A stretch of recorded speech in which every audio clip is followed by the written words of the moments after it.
মাননীয় সদস্যবৃন্দ, দিনের সম্পূরক কার্যসূচি ভুক্ত ২ এর ১৪৭ বিধিতে প্রাপ্ত প্রস্তাবের নোটিশ নিয়ে আলোচনা। মাননীয় বিরোধী দলের নেতা জনাব মোহাম্মদ শফিকুর রহমান কর্তৃক ১৪৭ বিধিতে সাধারণ আলোচনার জন্য নিম্নলিখিত প্রস্তাব করেছেন।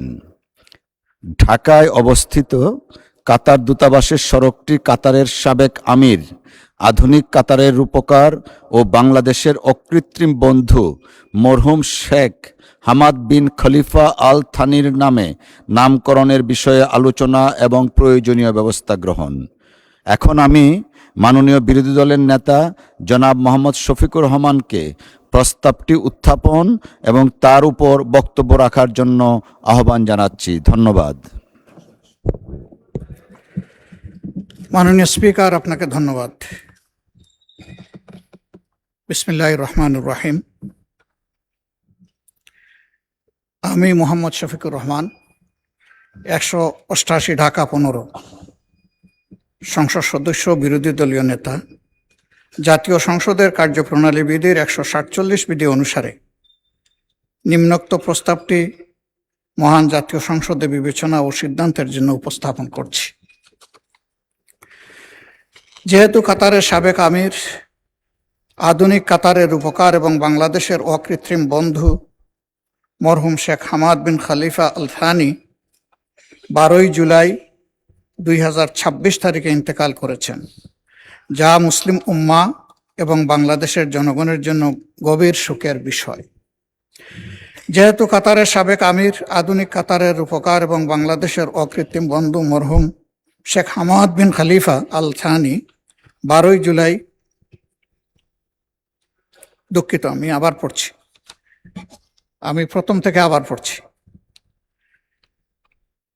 আমি মোহাম্মদ শফিকুর রহমান, ১৮৮ ঢাকা ১৫ সংসদ সদস্য ও বিরোধী দলীয় নেতা, জাতীয় সংসদের কার্যপ্রণালী বিধির ১৪৭ বিধি অনুসারে নিম্নোক্ত প্রস্তাবটি জাতীয় সংসদে বিবেচনা এবং সিদ্ধান্ত গ্রহণের জন্য উপস্থাপন করছি।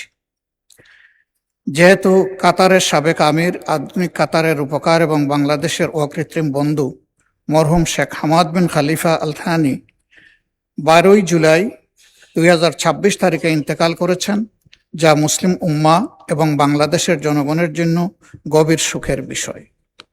তার দূরদর্শী ও প্রজ্ঞাপূর্ণ নেতৃত্বে কাতার একটি আধুনিক, সমৃদ্ধ ও বিশ্ব পরিসরে প্রভাবশালী রাষ্ট্রে পরিণত হয়েছে এবং তার শাসনামলে বাংলাদেশ কাতার দ্বিপাক্ষিক সম্পর্ক এক নতুন উচ্চতায় উন্নীত হয়েছে।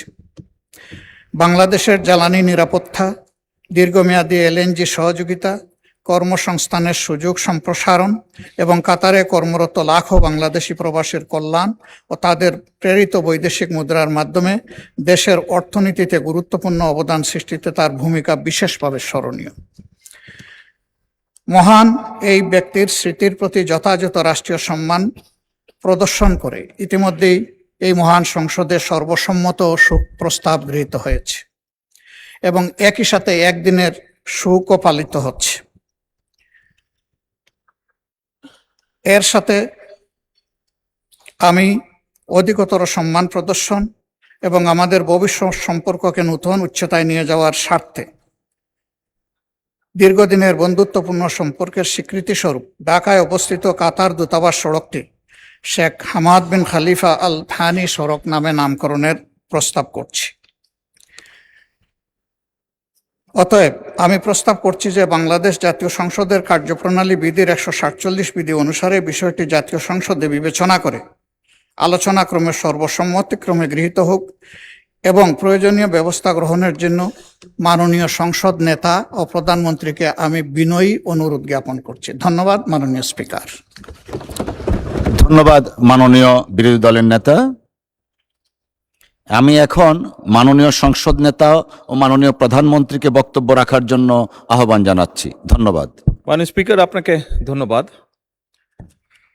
মাননীয় বিরোধী দলীয় নেতা যে প্রস্তাবটি উপস্থাপন করেছেন মাত্র মরহুম শেখ হামাদ বিন খলিফা আল থানির জন্য, আপনারা মাননীয় স্পিকার আপনার মাধ্যমে সকল সংসদ সদস্যকে আমি অবহিত করছি, যদিও সকলেই জানেন যে তার প্রতি সম্মান দেখিয়ে, কাতারের জনগণের প্রতি সম্মান দেখিয়ে, কারণ কাতার এমন একটি দেশ যারা আমাদের উন্নয়ন কর্মকাণ্ডে, দেশের অগ্রযাত্রায় আমাদেরকে বিভিন্নভাবে সহযোগিতা করেছে বা করছে এখনো।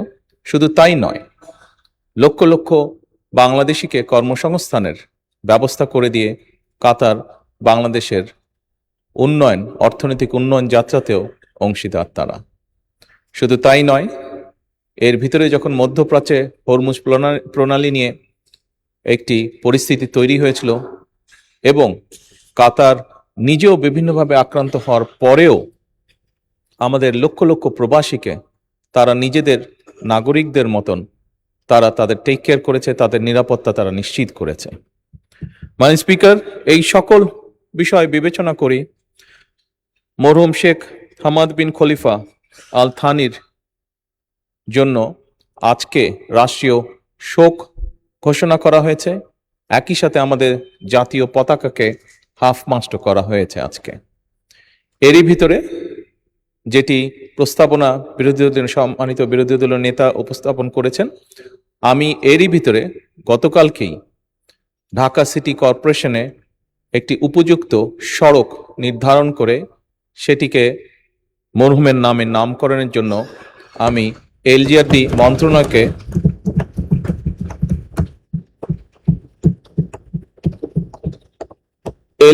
মন্ত্রণালয়কে গতকালকে মৌখিকভাবে নির্দেশনা প্রদান করা হয়েছে মাননীয় স্পিকার। এবং আজকে মাননীয় বিরোধী দলীয় নেতা এই বিষয়টি উপস্থাপন করার জন্য আমি আন্তরিকভাবে সরকারের পক্ষ থেকে মাননীয় বিরোধী দলীয় নেতাকে আন্তরিকভাবে ধন্যবাদ জানাচ্ছি। মাননীয় স্পিকার, আপনাকে ধন্যবাদ। ধন্যবাদ মাননীয় সংসদ নেতা। মাননীয় বিরোধী দলীয় নেতা কর্তৃক 147 বিধিতে আনীত প্রস্তাবের উপর সাধারণ আলোচনা এখানে সমাপ্ত হলো।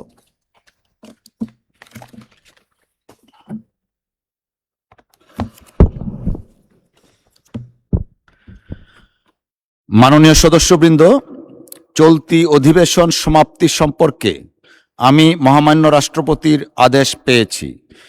এই আদেশটি পাঠ করে শোনাবার আগে অধিবেশন সমাপ্তি সম্পর্কে বক্তব্য রাখার রেওয়াজ রয়েছে। আমি প্রথমে মাননীয় বিরোধী দলের নেতাকে সমাপনী বক্তব্য রাখার জন্য আহ্বান জানাচ্ছি। মাননীয় বিরোধী দলের নেতা, ধন্যবাদ।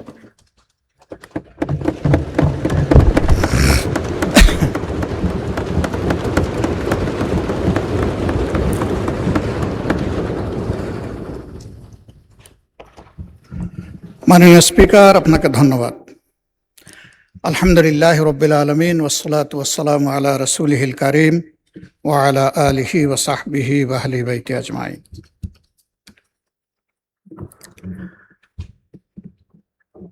আমি অতীতের মতোই গভীর শ্রদ্ধায় আমাদের দূর এবং সম্প্রতি ইতিহাসের সকল শহীদ, সকল যোদ্ধা এবং সকল আহত ও পঙ্গু ভাই বোনদেরকে স্মরণ করছি। যারা চলে গেছেন, মহান রবের দরবারে তাদের শাহাদত কামনা করছি। যারা বেঁচে আছেন, তাদের সুস্থ দীর্ঘ জীবন কামনা করছি। আজকে যেহেতু মাগরিবের আগেই অধিবেশনটি শেষ হওয়ার আশা ব্যক্ত করা হয়েছে, এই জন্য আমি আমার কথাগুলা সংক্ষেপেই শেষ করার চেষ্টা করব ইনশাআল্লাহ। প্রথমেই মাননীয় প্রধানমন্ত্রীকে ধন্যবাদ জ্ঞাপন করছি। এইমাত্র উত্থাপিত একটি প্রস্তাবে তিনি যেভাবে নিজের অভিপ্রায় ব্যক্ত করেছেন এবং আমার প্রস্তাবের জন্য আমাকে অভিনন্দিত করেছেন, আমি ধন্যবাদের সাথে তার কৃতজ্ঞতাও জ্ঞাপন করছি। এই মহান জাতীয় সংসদ একটি ব্যতিক্রমী সংসদ। আমরা সবসময় বলে আসছি এটি মজলুমের মিলন মেলা। এই সংসদটা যত সুন্দর হয়ে চলবে, বাংলাদেশের মানুষের অন্তর থেকে তত হতাশা দূর হবে, আস্থা বৃদ্ধি পাবে এবং দেশ গড়ার কাজে সকলে এগিয়ে আসার অনুপ্রেরণা পাবে। আমি এই মহান সংসদের অভিভাবক হিসাবে মাননীয় স্পিকারের প্রতি বিনয়ী অনুরোধ করব যে আপনার অভিভাবকত্বের জায়গাটা আপনি সুদৃঢ় করুন। আমাকে ক্ষমা করবেন, আমি আপনাকে দুর্বল দেখতে পাচ্ছি। আমি চাই আপনি বলিষ্ঠ কমান্ডার হয়ে, অভিভাবক হয়ে এই সংসদ চালাবেন। নীতিবিধির জায়গাগুলো যতদূর সম্ভব পরিপালনে আপনার চেষ্টাকে আপনি ম্যাক্সিমাইজ করবেন। এইমাত্র অতি গুরুত্বপূর্ণ একটি বিল পাশ হলো। এই বিলটা তো দেশের স্বার্থে, সকলের প্রয়োজন, দেশের উন্নয়নের জন্য প্রয়োজন, বেকারত্ব দূর করার জন্য প্রয়োজন, কর্মসংস্থান সৃষ্টির জন্য প্রয়োজন, অর্থনীতির চাকাকে সচল করার জন্য প্রয়োজন।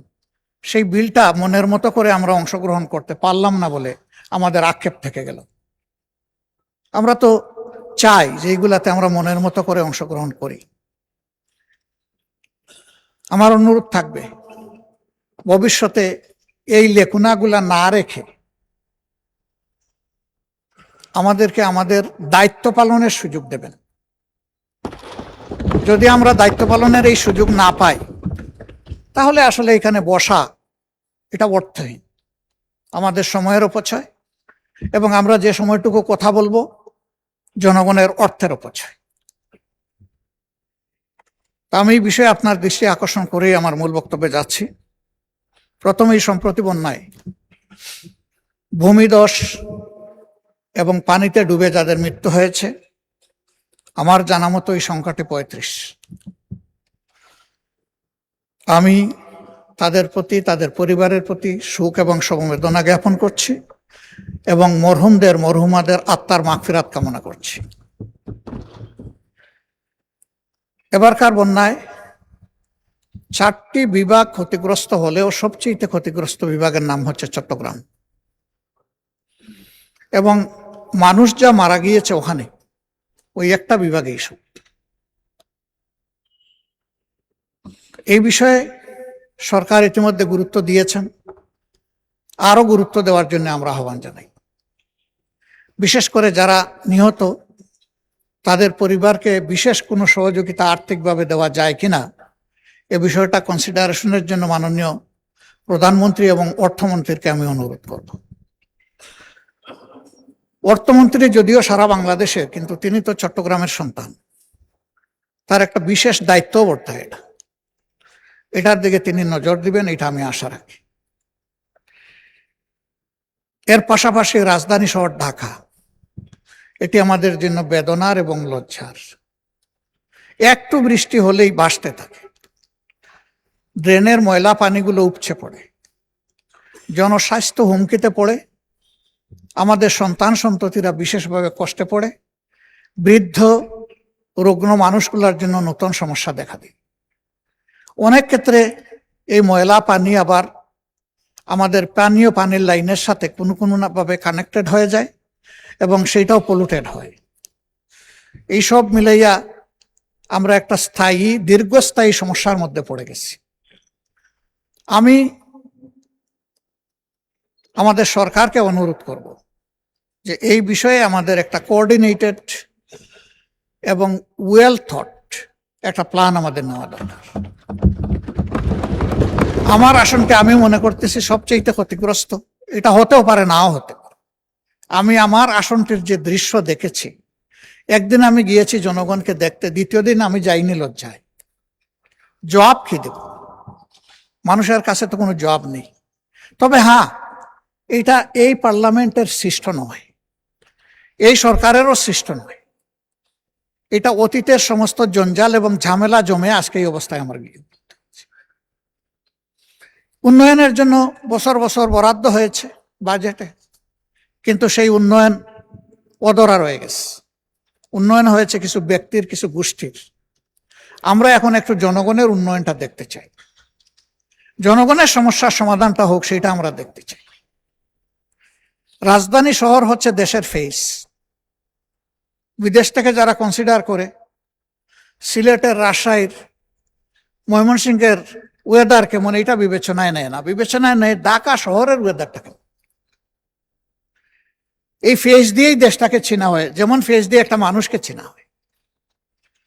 এই ফেসটাকে একটা কোঅর্ডিনেটেড প্ল্যানের মাধ্যমে এনে আমাদের রক্ষা করা দরকার, উজ্জ্বল করে তোলা দরকার। এক সময় একজন শাসক বলেছিলেন তিলোত্তমা ঢাকা। তিনি হয়তো চেষ্টা করেছেন, কিন্তু তিলোত্তমা হয়নি। বরঞ্চ এই ঢাকা দিনের পর দিন মলিন হয়ে যাচ্ছে। এই মলিনতার হাত থেকে রাজধানীকে বের করে আনতে হবে মাননীয় স্পিকার। এর জন্য প্রয়োজন হয় বাজেটে বিশেষ বরাদ্দ রাখা উচিত। সেই বিশেষ বরাদ্দ রেখে রাজধানী শহরটাকে অন্তত প্রোটোটাইপ হিসাবে আগে আমরা একটু ভালো করে তুলি। এরপরে আস্তে আস্তে আমরা অন্যদিকে যেতে পারবো। আমরা চাইলেই একদিনে সব পারবো না, কিন্তু বিদেশি মেহমান বলেন, আমাদের বন্ধু রাষ্ট্রের বিভিন্ন কর্ণধার বলেন, আসে তো ঢাকায়। এটা দেখা মাত্র তাদের একটা স্টাডি আমাদের সম্পর্কে হবে। তারা সেভাবেই আমাদের সাথে ডিল করবে।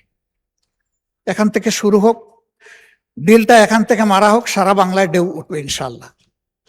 এই জন্য আমি এই বিষয়ে এতটুকু রেখেই আগাচ্ছি। শিক্ষা জাতির মেরুদণ্ড।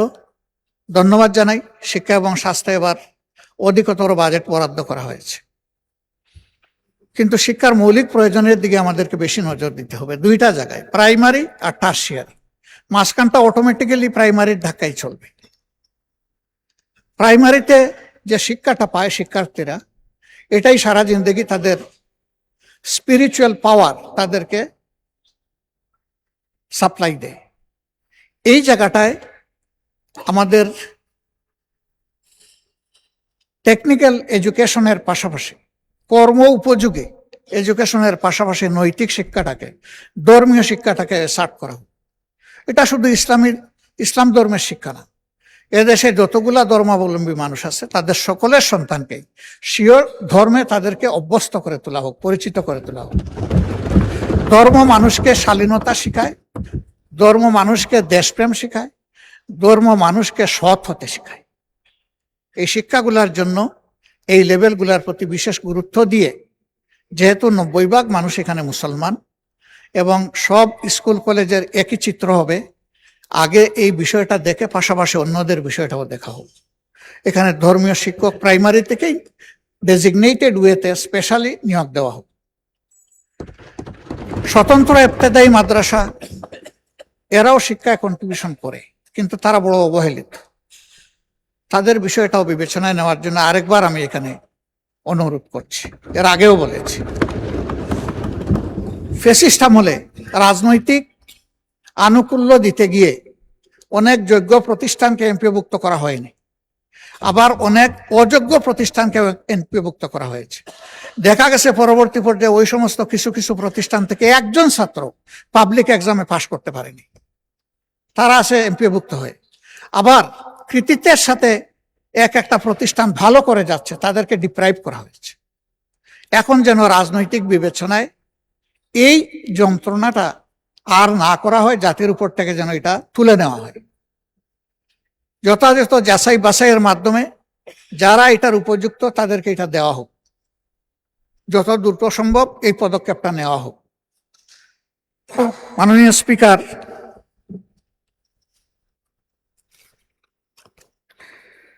আমরা এই সংসদে এসেছি জনগণের ম্যান্ডেট নিয়ে। সরকারি দলে বেশিরভাগ লোক, এই জন্যই তো সরকারি দল। বিরোধী দলের সংখ্যাটা কম, তাই বলেই তো আমরা বিরোধী দল, কিন্তু সবাই জনগণের নির্বাচিত প্রতিনিধি। দুটা জিনিস এখানে আমরা গভীর উদ্বেগ, বিস্ময় এবং কষ্টের সাথে লক্ষ্য করছি। নাম্বার 1, ইতিমধ্যে এই সরকারের গৃহীত বিভিন্ন আর্থিক পদক্ষেপের মধ্যে আমরা যারা বিরোধী দলীয় সদস্য, আমাদের প্রতি ইনসাফ করা হয়নি।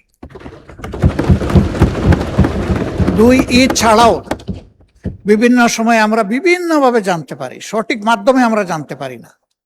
শেষ মুহূর্তে গিয়ে তাড়াহুড়া করে আমাদেরকে কিছু দেওয়া হয়। আমাদের অনুরোধ, এই ফেসগুলা যদি অপছন্দ হয় তবুও জনগণের জন্য আপনারা জনগণের অংশটা দিয়ে দেন। আমাদের কারণে আমাদের আসনগুলোতে জনগণ যেন বঞ্চিত না হয়। কারণ বিএনপি তার 31 দফা এবং তার নির্বাচনী ইশতেহারে সুষম উন্নয়নের কথা বলেছে। আমরা সেই সুষম বন্টনটা চাচ্ছি, এর বেশি কিছু চাই না। ইতিমধ্যে সরকারি দলের যারা সংরক্ষিত আসনের সম্মানিত সদস্যবৃন্দ আছেন তাদেরকেও অ্যালটমেন্ট দেওয়া হয়েছে, ফান্ড অ্যালোকেশন করা হয়েছে, কিন্তু আমার জানা মতো বিরোধী দলের কাউকে এটা করা হয়নি। এটা ন্যায্য হবে না, এটা অন্যায্যতা।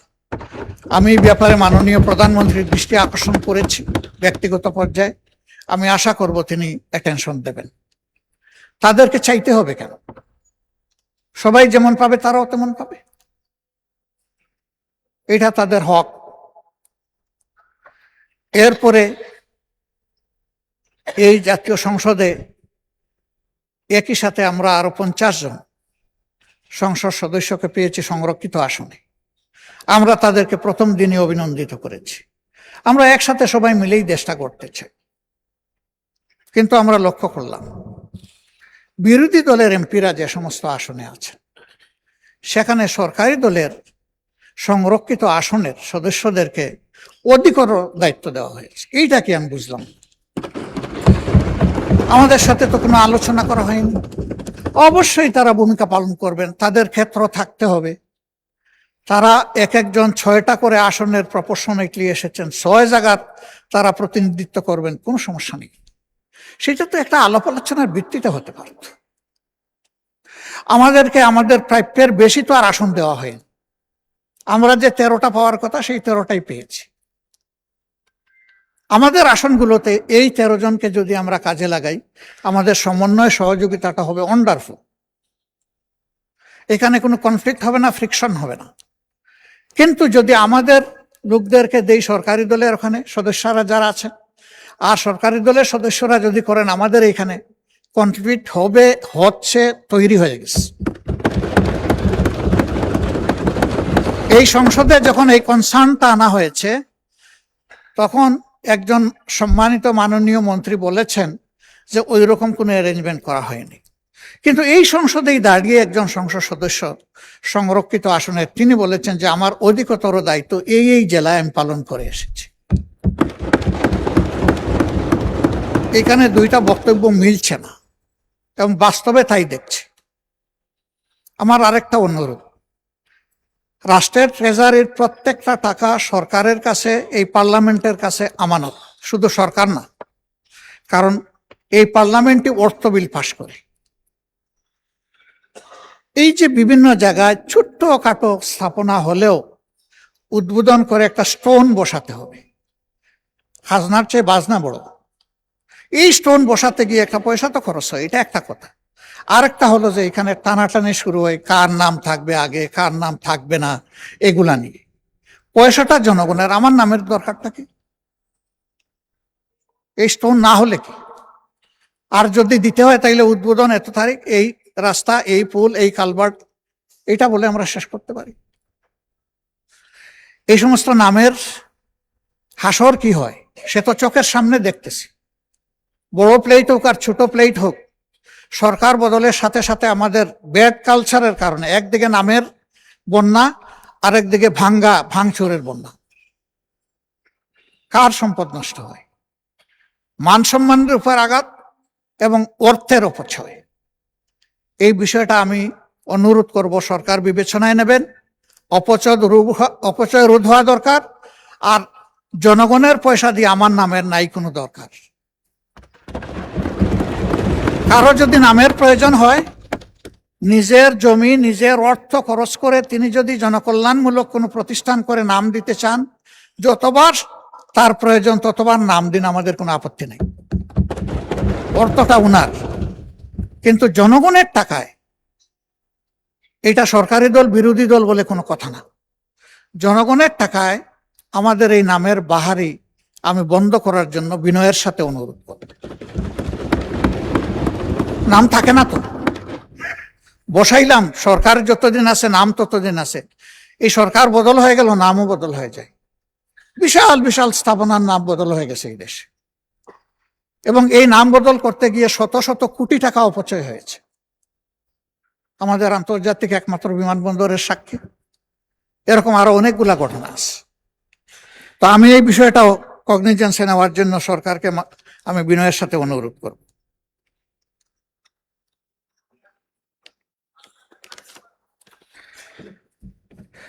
মাননীয় স্পিকার,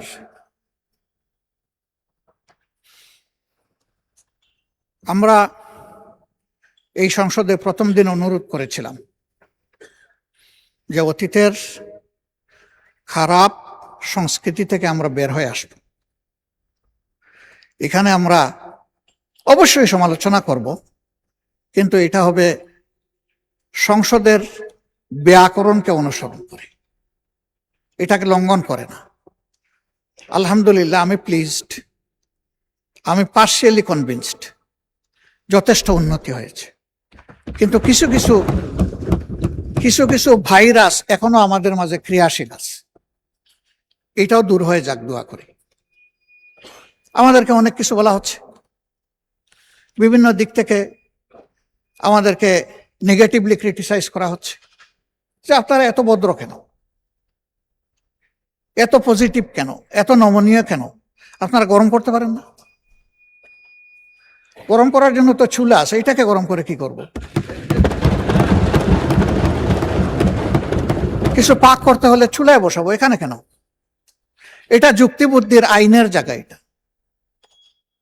এটা বিধি অনুসরণের জায়গা। এটা আমরা এটা করে এখানে চলি, তবে এটা একতরফা হবে না। এক ভদ্রলোককে জিজ্ঞেস করা হলো বিয়ে শাদী করবো না, বলে যে 50% কনফার্ম। বলে এটা কি বুঝলাম না। বলে যে পাত্রী আমার দারুণ চয়েস হয়েছে, তো প্রস্তাব দিয়েছে? কয় জি না। তো প্রস্তাব দিলা না, তো 50% কনফার্ম হলো কেন? বলে যে আমি তো পছন্দ করেছি। এখন ওইদিকে প্রস্তাব যাওয়ার পরে যদি ওরা বলে নো, তাহলে 100% নো। স্বাভাবিকভাবেই একতরফের সদিচ্ছায় কিছু হবে না, এখানে সকলের সদিচ্ছা থাকতে হবে। এই সদিচ্ছার ক্ষেত্রটা তৈরি করা আমাদের সকলের পবিত্র নৈতিক দায়িত্ব। আসুন না, আমি আবারও বলি যে একটা পার্লামেন্ট এমন করি যে এই পার্লামেন্টে যুক্তি থাকবে, একে অন্যের সমালোচনা থাকবে, কিন্তু এটার মধ্যে আমরা যেন সীমা লঙ্ঘন না করি।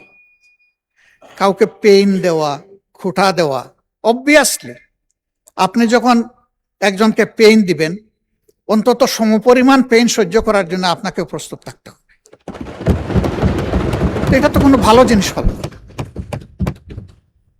আমরা এই কালচারটা ত্যাগ করে এখান থেকে বের হয়ে আসা উচিত। মাননীয় স্পিকার, বাংলাদেশে যেদিকে যাবেন সেদিকেই আপনি সমস্যার কথা শুনবেন। সমস্যার কোনো অন্ত নাই। আমাদের সড়কগুলা পড়ে আছে অনেক দিন ধরে, কাজ চলছে, শেষ হবে কখন কেউ জানে না। তারা আশায় বুক বেঁধে আছে যে একসময় শেষ হবে, কিন্তু শেষ হওয়ার আগেই দেখা যাবে আরেক জায়গায় ভেঙে গেছে। তো এই জায়গাগুলা এবার মাননীয় অর্থমন্ত্রী মহোদয় আমাদেরকে আশ্বস্ত করেছেন যে আর্থিক খাতে শৃঙ্খলা ফিরে আনা, এটা সরকারের প্রথম অগ্রাধিকার। আমরা এই জিনিসটা দেখতে চাচ্ছি। আমরা দেখতে চাই এই পার্লামেন্ট থেকে শুরু করে সর্বত্র এটার প্রতিফলন ঘটছে। ব্যাংক, বিমা সেক্টর, কর্পোরেশন, স্টক মার্কেট, সব জায়গায় একটা শৃঙ্খলা ফিরে আসছে, এটা দেখতে চাই। এখন যিনি অর্থমন্ত্রী, তিনি একসময় চিটাগাং স্টক এক্সচেঞ্জের চেয়ারম্যান ছিলেন। সেই সময় আমারও ছোট্ট একটা হাউস ছিল, একটা মেম্বারশিপ বা ব্রোকারেজ ছিল আমার। ঢাকা স্টক এক্সচেঞ্জ অটোমেশনে যাওয়ার আগে চিটাগাং এক স্টক এক্সচেঞ্জ তার নেতৃত্বে অটোমেটেড হয়েছিল। তিনি একজন ডাইনামিক মানুষ, তিনি চাইলে পারবেন, এই আস্থা আমাদের আছে। কিন্তু সমস্যা এক জায়গায়, এটা সরিষার মধ্যে। ওই সরিষাগুলাকে পুড়িয়ে ফেলতে, ওই সরিষাগুলা ক্রাশ করে তেল বের করে সমাজে বিক্রি করে বন্টন করে দিতে হবে। এই সরিষার নাম হচ্ছে দুর্নীতি। দুর্নীতির পৃষ্ঠপোষক যদি এই সংসদ না হয়, আমি অ্যাবসলিউটলি কনফিডেন্ট বাংলাদেশ থেকে দুর্নীতি কানে ধরে বিদায় নেবে। কিন্তু আমাদের যদি আশ্রয় প্রশ্রয় থাকে, লাইকিং ডিসলাইকিং এইগুলা যদি ক্রিয়াশীল থাকে, দুর্নীতি বাংলাদেশ থেকে বিদায় নেওয়ার কোনো কারণ নেই। কেউ দায় দেন আমলাদেরকে, কেউ দায় দেন ব্যবসায়ীদেরকে, কেউ দায় দেন রাজনীতিবিদদেরকে। আমি বলি যে দায় আমাদের সবার, কারো একার নয়। একা কোনো সেক্টরকে আলাদাভাবে দুর্নীতিমুক্ত করা অসম্ভব। এর একটা সমন্বিত উদ্যোগ লাগবে, একটা জায়গা লাগবে। মাননীয় প্রধানমন্ত্রী বলেছেন দুর্নীতি থেকে টুটি চেপে ধরবেন। আমরা আপাতত চাচ্ছি দুর্নীতির হাত চেপে ধরেন এবং হাতের মধ্যে কড়া লাগাই দেন, হ্যান্ডকাপ পরাই দেন, দিয়ে বলেন যে আর বাড়াবাড়ি করলে পায়েও তোমাকে ক্রস বেড়ি লাগাই দেব। এরপরে যদি আর বাড়াবাড়ি করো তাইলে ঠিকই মুখে তালা দিয়ে দেব, তখন টুটি চেপে ধরা হবে ইনশাল্লাহ। এই ক্ষেত্রে যদি এই দুর্নীতির সাথে আমি কিংবা এখানকার কেউ জড়িত থাকে, কাউকেই ছাড় দেওয়া উচিত নয়। আমি পার্টিকুলারলি কাউকে এটার দ্বারা মিন করছি না, আমি এটার কালেকটিভ রেসপন্সিবিলিটি আছে বলে আমি মনে করি। দুর্গন্ধযুক্ত বাতাস বইছে আর আমি ফিনফিনা গাড়ির ভিতরে বসে আছি, কিছু হলেও ওই ছিদ্রপথে এসে আমার নাকেও ঢুকবে সেই দুর্গন্ধ, এটাই স্বাভাবিক। এই জন্য আমরা কেউ নিজেকে ফিরিস্তা দাবি করতে পারি না। আমরা ভুলের ঊর্ধ্বে, আমরা সব অপরাধের ঊর্ধ্বে, এ দাবি জীবনে আমি করব না এবং আমি মনে করি কারোই করা উচিত না। কিন্তু নিজের ভুলটাকে বোঝা হচ্ছে সবচেয়ে বড় যোগ্যতা।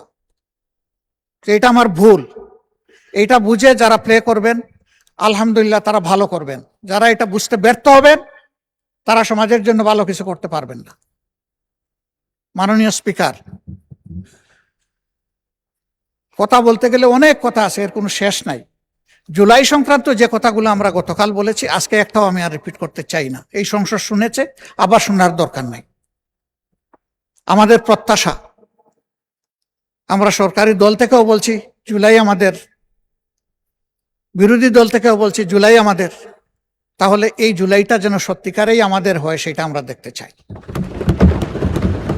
ধন্যবাদ জানাই মাননীয় প্রধানমন্ত্রী, তার নেতৃত্বে ইতিমধ্যেই সিদ্ধান্ত নিয়েছেন জুলাই স্মৃতি জাদুঘর 5 আগস্ট খুলে দেবেন। এটি আপামর জনগণের একটা আকাঙ্ক্ষার জায়গা ছিল। আর জুলাই স্মৃতি ফাউন্ডেশনের ব্যাপারে আশ্বাস শুনেছি, এটার জন্য অগ্রিম ধন্যবাদ জানাই রাখলাম। আমি অনুরোধ করব জুলাইকে ইতিহাসের পাতায় তুলে ধরার জন্য, এবং এই কাজটা সরকারকে করতে হবে। মাননীয় মন্ত্রী আছেন, তিনি এটাতে গুরুত্ব দিবেন। জুলাই অধিদপ্তর যেটা করেছেন তার আওতায় শহীদদের প্রোফাইল, তার আওতায় আহত পঙ্গু যারা আছে তাদেরকে তুলে আনার এই বিষয়টা ইতিহাসের অংশ হিসাবে সংরক্ষণের তিনি কার্যকরী উদ্যোগ নেবেন, এটা আমি আশা করি। মাননীয় স্পিকার, যেহেতু ছুটির জন্য সবাই মুখিয়ে আছে আর সারা বাংলাদেশ এখন কম বেশি বন্যায় ক্ষতিগ্রস্ত, এই জন্য আমি আমার কথা আজকে আর বাড়ালাম না। কথা আরো অনেক বলা যাবে, আল্লাহ তৌফিক দিলে। শুধু আমাদের গরিব সহকর্মীদের ব্যাপারে একটা কথা বলতে চাই। আমার এখন লজ্জা হচ্ছে এখানে বলতে হচ্ছে এটা। আমি 2 বার যেখানে বলার সেখানে বলেছি, তার আংশিক বাস্তবায়ন হয়েছে। এখনো কিছু কিছু আমাদের এই সচিবালয়ের অধীনে কিছু লোকের পাওনা এখনো রয়ে গেছে। এই গরিবদেরকে আটকাইয়া রাখিয়েন না, ওদেরটা দিয়ে দেন। এটা আমি বিশেষ করে সচিব মহোদয়ের দৃষ্টি আকর্ষণ করছি। এটা আপনার কাজ, আপনি এটা শেষ করেন। ওরা আর আমাদের কাছে এসে বলুক, এটা আমরা আর শুনতে চাই না। এদের বিষয়টা যত তাড়াতাড়ি পারেন এটা সমাধান করেন। শেষ পর্যায়ে এসে আমি এই সংসদ, বিশেষ করে বাজেট অধিবেশন পরিচালনায় সংসদ সচিবালয়ের সম্মানিত আমাদের সহকর্মীবৃন্দ, তারা অক্লান্ত পরিশ্রম করেছে। এর সাথে সম্পৃক্ত যত উইং আছে, সিকিউরিটি ডিপার্টমেন্ট থেকে শুরু করে, গণমাধ্যম থেকে শুরু করে, রেওয়াজ অনুযায়ী বাজেট সেশন যখন শেষ হয় তখন তাদেরকে 1 মাসের বেতনের সমপরিমাণ ইনসেন্টিভ দেওয়া হয়, যেই বেতনটা এখন তারা ভোগ করছে। সমস্ত কর্মকর্তা এবং কর্মচারীবৃন্দ যারাই আছেন, তারা রেগুলার বেসিসে থাকুন অথবা অ্যাডহক বেসিসে থাকুন, যেভাবেই থাকুন, তাদের সকলের জন্য আমি প্রস্তাব করছি এটা যেন বরাদ্দ করা হয়, তাদেরকে দেওয়া হয়। আমি মাননীয় প্রধানমন্ত্রী এবং সংসদ নেতাকে আপনার মাধ্যমে অনুরোধ করব, আমার এই প্রস্তাবটা তিনি সমর্থন করে, গ্রহণ করে কার্যকরী ব্যবস্থা গ্রহণ করবেন। ধন্যবাদ মাননীয় স্পিকার। আসসালামু আলাইকুম ওয়া রাহমাতুল্লাহ।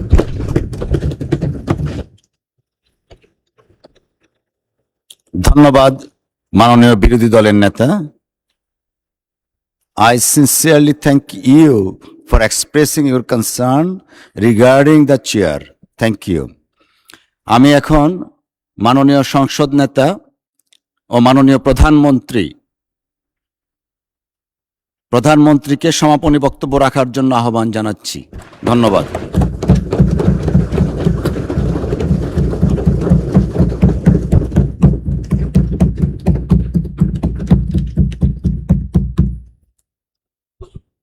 বিসমিল্লাহির রহমানির রহিম।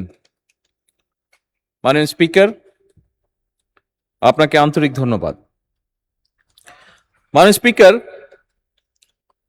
উপস্থিত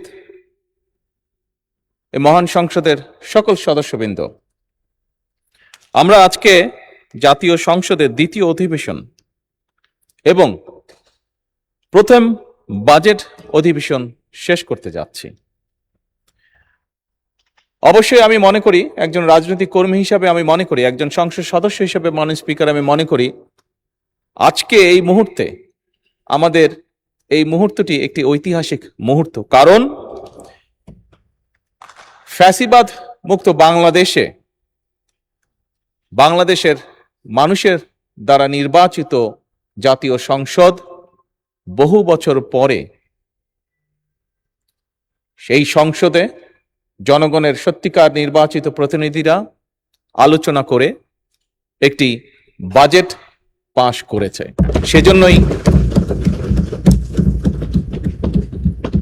সেজন্যই মাননীয় স্পিকার, এই মুহূর্তটি একটি ঐতিহাসিক মুহূর্ত। মাননীয় স্পিকার, বাজেট অধিবেশনের যেদিন বাজেট পাশ হয় সেদিন আমার বক্তব্যে আমি বলেছিলাম, আমাদের উদ্দেশ্য, সরকারের উদ্দেশ্য এবং সরকারের লক্ষ্য ছিল এমন একটি বাজেট উপস্থাপন করা, এমন একটি বাজেট তৈরি করা যেটিকে আমরা বলতে পারি জনগণের জন্য জীবন বান্ধব বাজেট। মাননীয় স্পিকার, অতীতে আমরা দেখেছি অধিকাংশ সময়, সব সময় না হলে অধিকাংশ সময়, বাজেট উপস্থাপনের পরেই বিভিন্ন রাজনৈতিক দল, বিভিন্ন সমাজের বিভিন্ন শ্রেণী পেশার মানুষ কিভাবে তাদের রিয়াকশনগুলো জানিয়েছিল। বাট এই বছর আমরা বাজেট উপস্থাপনের পরে বাজেট নিয়ে যে সকল সংগঠন বিভিন্ন সময় চুলচেরা বিশ্লেষণ করে থাকে, আলহামদুলিল্লাহ, আল্লাহর রহমতে তারাও বলেছে যে এই বাজেটটি অনেকটাই জনবান্ধব। এই বাজেটকে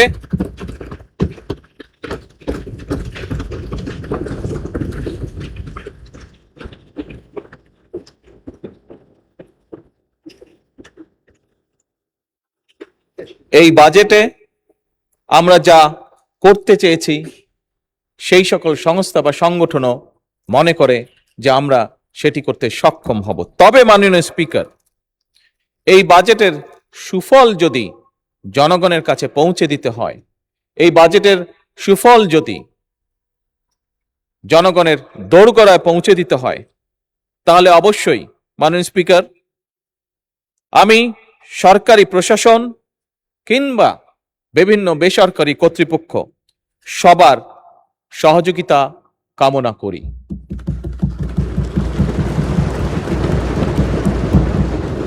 মাননীয় স্পিকার, আমি এই সংসদের সকল সংসদ সদস্য এবং দেশের গণতান্ত্রিককামী জনগণকে আন্তরিকভাবে ধন্যবাদ জানাতে চাই, কারণ জনগণের কাঙ্ক্ষিত এই সংসদ প্রত্যেক সংসদ সদস্যের প্রচেষ্টায় জনগণের সংসদ হয়ে উঠেছে। আজও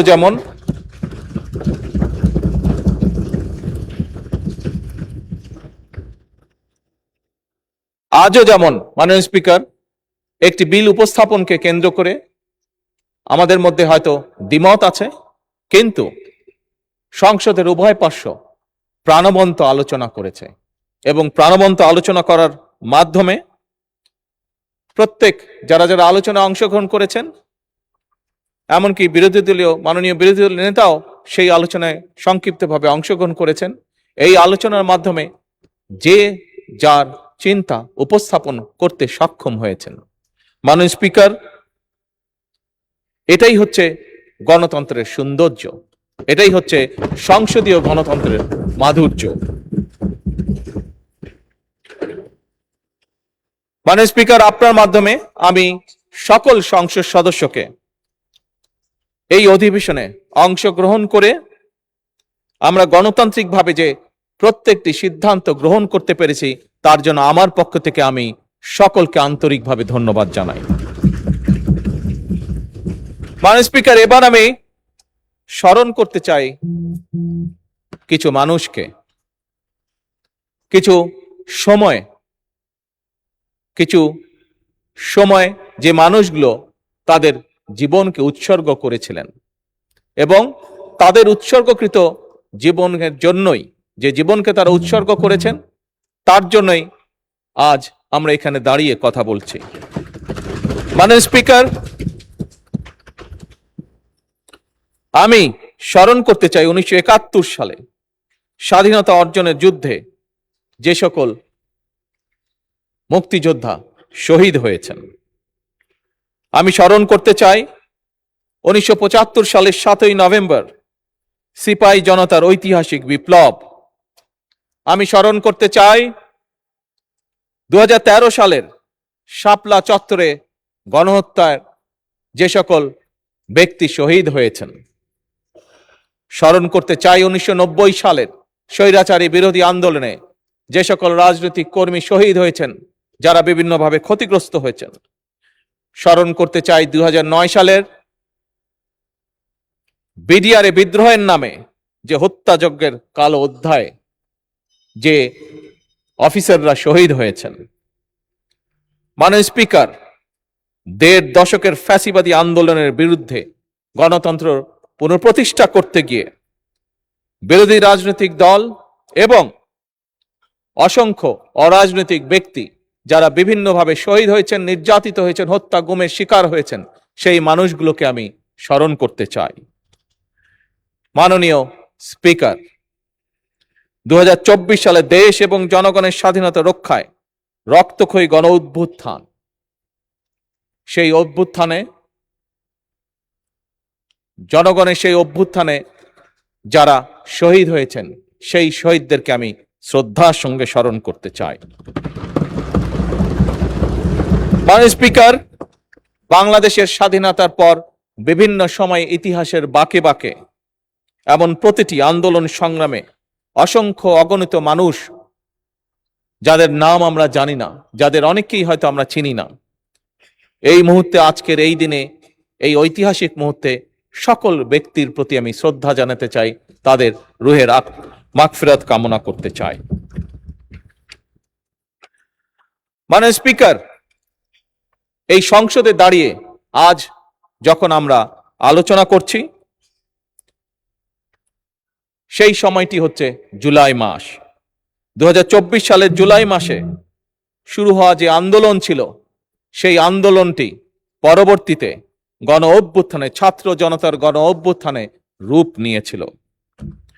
মাননীয় স্পিকার, 2024 সালের বীর ছাত্র জনতার গণ অভ্যুত্থানে জুলাই শহীদদের আমি বিশেষভাবে স্মরণ করতে চাই আজকের এই সংসদ অধিবেশনে।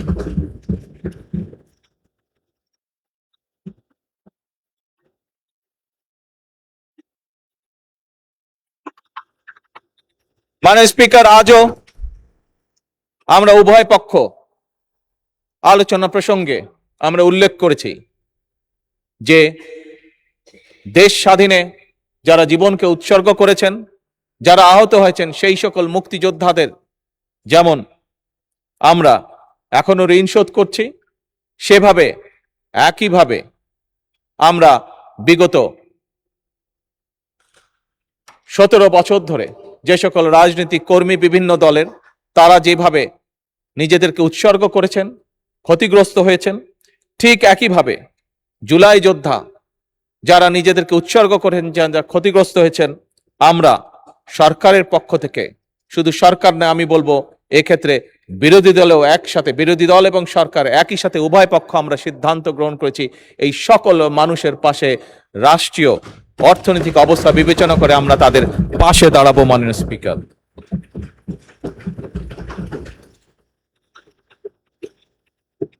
মাননীয় স্পিকার, এই দেশের একজন নাগরিক হিসাবে, একজন রাজনৈতিক কর্মী হিসাবে, একজন নির্বাচিত প্রতিনিধি হিসাবে, জনগণের একজন নির্বাচিত প্রতিনিধি হিসাবে আমি বিশ্বাস করি আমাদের শহীদগণ এমন একটি বাংলাদেশ চেয়েছিলেন যে বাংলাদেশে ন্যায়পরায়ণতা এবং ন্যায় বিচারই হবে শেষ কথা, যে বাংলাদেশে ধনী অথবা গরিব কেউই বৈষম্যের শিকার হবেন না, এবং দৃঢ়ভাবে আমরা প্রত্যেকে বিশ্বাস করি সেই বাংলাদেশ, যে বাংলাদেশে চরমপন্থা কিংবা উগ্রবাদের কোন রকম ঠাঁই হবে না। মাননীয় স্পিকার, যে বাংলাদেশে মুক্তিযুদ্ধের চেতনার নামে কেউ মানুষের গণতান্ত্রিক অধিকার হরণ করবে না। মাননীয় স্পিকার, মাননীয় স্পিকার, যে বিষয়গুলো আপনার সামনে উল্লেখ করলাম, আমি মনে করি এই বিষয়গুলোকেই অ্যাড্রেস করা, সঠিকভাবে অ্যাড্রেস করাই আমাদের সবার কর্তব্য।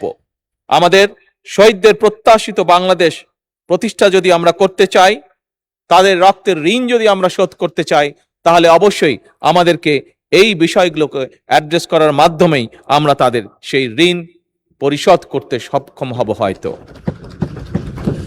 মাননীয় স্পিকার, বর্তমান সরকার বাংলাদেশের জনগণ দ্বারা নির্বাচিত একটি সরকার। অবশ্যই এই সরকারের লক্ষ্য একটি, জনগণ, জনগণ এবং বাংলাদেশের জনগণ। এবং সে কারণেই মাননীয় স্পিকার, বর্তমান সরকার চায় বাংলাদেশকে একটি কল্যাণ রাষ্ট্রে পরিণত করার জন্য, যেখানে সমাজের প্রতিটি শ্রেণী, প্রতিটি মানুষ, পেশার মানুষ রাষ্ট্রীয় সেবা কমপক্ষে পাবেন। এবং এই পরিকল্পনা বাস্তবায়নের জন্যই মাননীয় স্পিকার, ইতিমধ্যেই সরকার ফ্যামিলি কার্ড, কৃষক কার্ড, স্পোর্টস কার্ড, ইমাম মুয়াজ্জেম সহ অন্যান্য ধর্মীয় গুরুদের সম্মানী দেওয়ার যে বিষয়টি আমরা উল্লেখ করেছিলাম, প্রতিশ্রুতি দিয়েছিলাম, সেই কাজগুলো মাননীয় স্পিকার আমরা শুরু করেছি। মাননীয় স্পিকার, এই সংসদে দাঁড়িয়ে আমি আগেও বলেছিলাম বাজেট অধিবেশন উপস্থাপনের সময়, আজ আবার উল্লেখ করতে চাই মাননীয় স্পিকার, আমি ধন্যবাদ জানাতে চাই আমার বিরোধী দলীয় বন্ধুদেরকেও।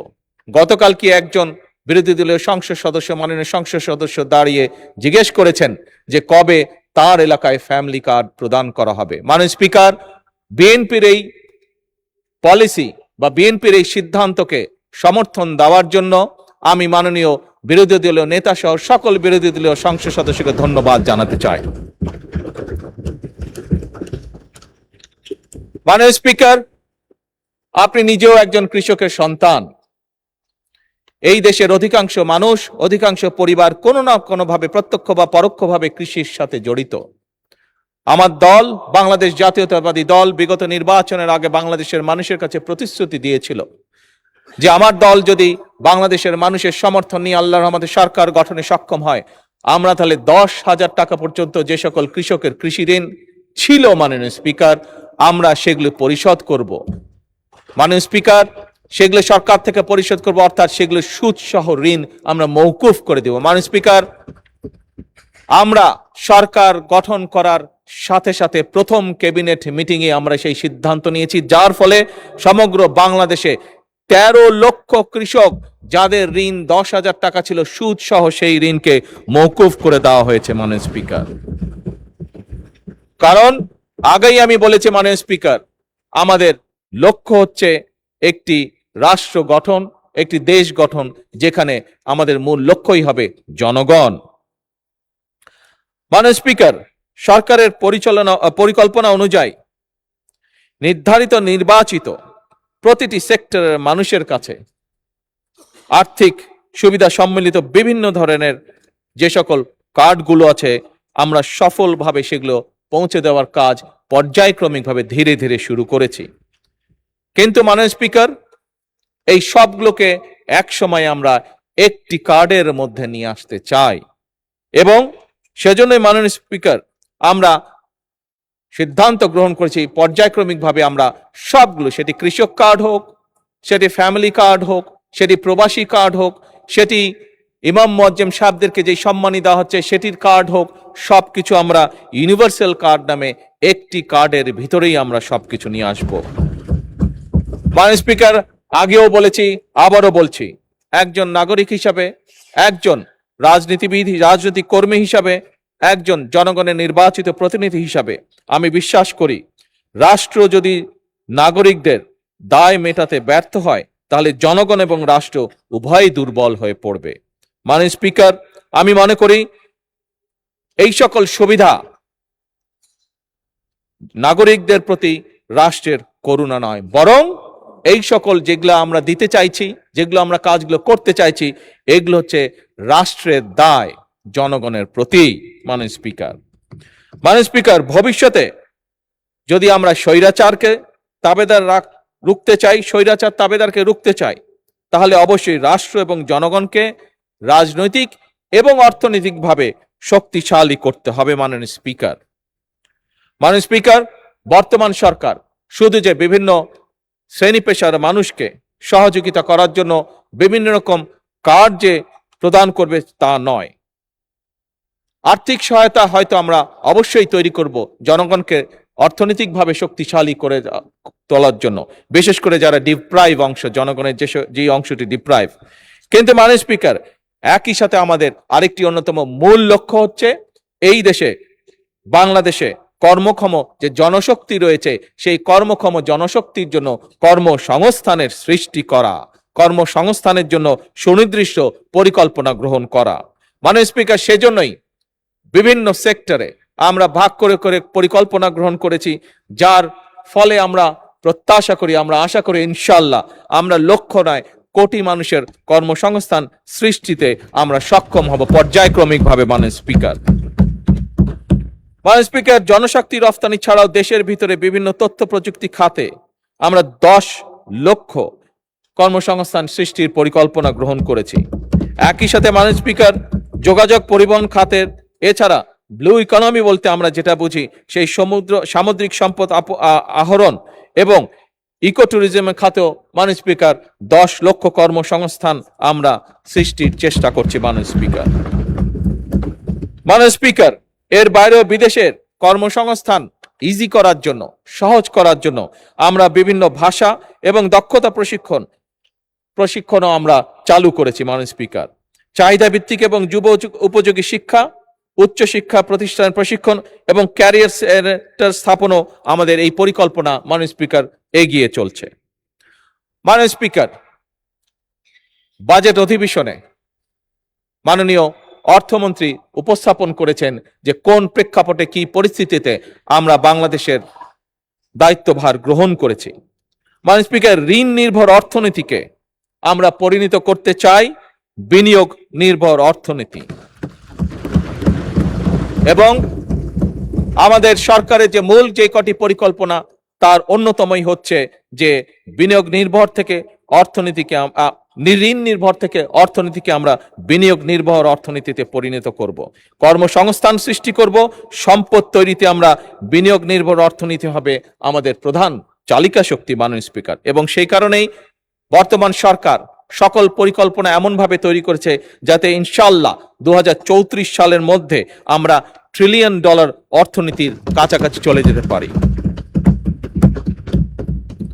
মাননীয় স্পিকার, পরিবেশ দূষণ, জলবায়ু পরিবর্তন, বৃক্ষরোপণ কর্মসূচি দেশকে শুধুমাত্র রাজনৈতিক এবং অর্থনৈতিকভাবেই শক্তিশালী করবে না, বরং আমরা দৃঢ়ভাবে বিশ্বাস করি জলবায়ু পরিবর্তনের চ্যালেঞ্জ মোকাবেলা করে বাংলাদেশের ভূমিকে বসবাসযোগ্য করে তুলতেও বর্তমান সরকার আমরা নির্দিষ্ট কতগুলি পরিকল্পনা গ্রহণ করেছি।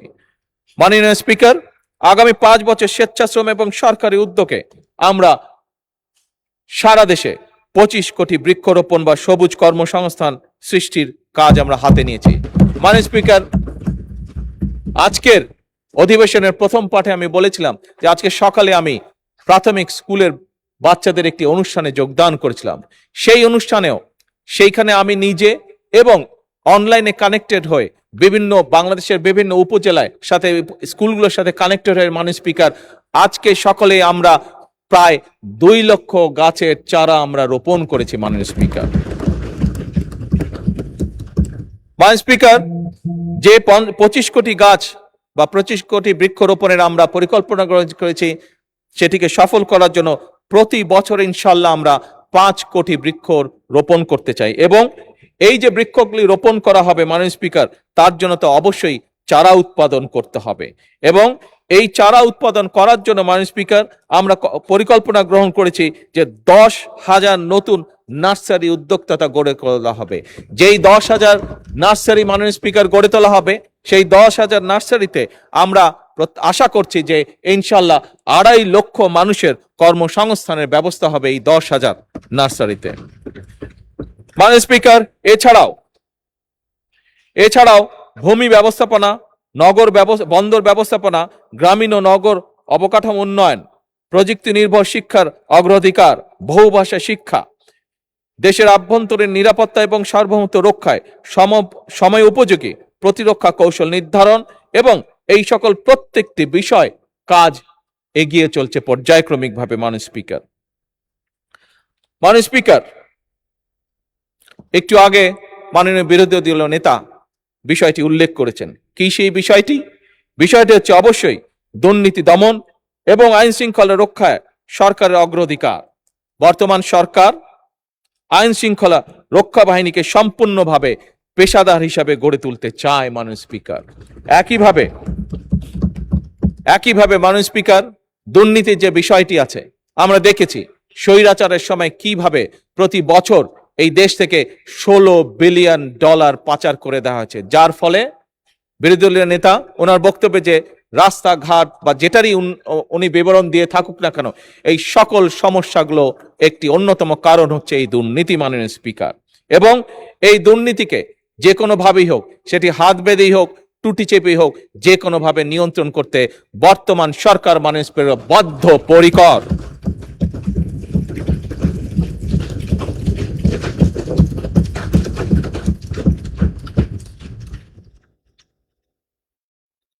মাননীয় স্পিকার, দেশের মানুষের যে কটি চাওয়া, তার মধ্যে অন্যতম সাধারণ নাগরিকের, খেটে খাওয়া মানুষের অন্যতম চাওয়া হচ্ছে একটি নিরাপদ পরিবেশ।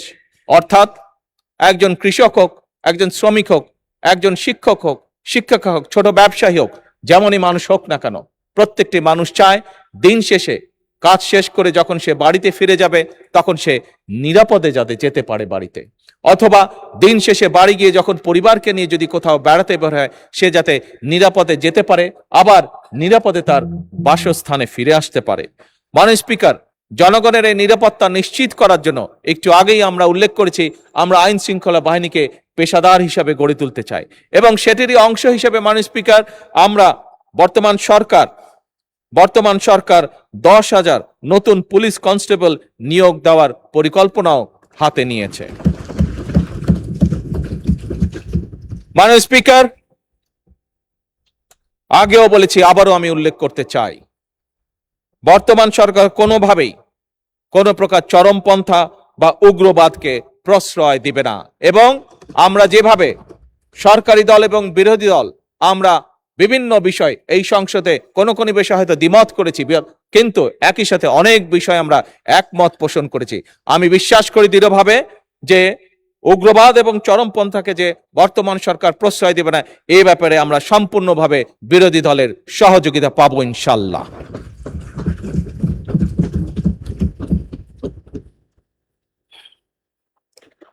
মাননীয় স্পিকার, আজ থেকে প্রায় 3 বছর আগে জনগণের আকাঙ্ক্ষার বাংলাদেশ গঠনের জন্য বাংলাদেশ জাতীয়তাবাদী দল জনগণের সঙ্গে বিভিন্ন জেলা উপজেলা পর্যায়ে গ্রাম পর্যায়ে জনগণের সঙ্গে সংলাপের মাধ্যমে 31 দফা আমরা জাতির সামনে দেশের সামনে উপস্থাপন করেছিলাম। মাননীয় স্পিকার, একটি রাজনৈতিক দলের সদস্য হিসাবে আমি দৃঢ়ভাবে বিশ্বাস করি বিগত নির্বাচনে এই 31 দফার ভিত্তিতে আমরা আমাদের ম্যানিফেস্টো জনগণের সামনে উপস্থাপন করেছিলাম। সেই ম্যানিফেস্টোর প্রতি জনগণ তাদের রায় দিয়েছে। মাননীয় স্পিকার, আমি মনে করি সেই 31 দফার আলোকে যে ম্যানিফেস্টো আমরা দিয়েছিলাম, অর্থাৎ সেই যে 31 দফা, সেই 31 দফার পক্ষে যখন জনগণ রায় দিয়েছে, এই 31 দফা এখন আর বিএনপির 31 দফা নয়, বরং এটি এখন সমগ্র বাংলাদেশের জনগণের 31 দফা।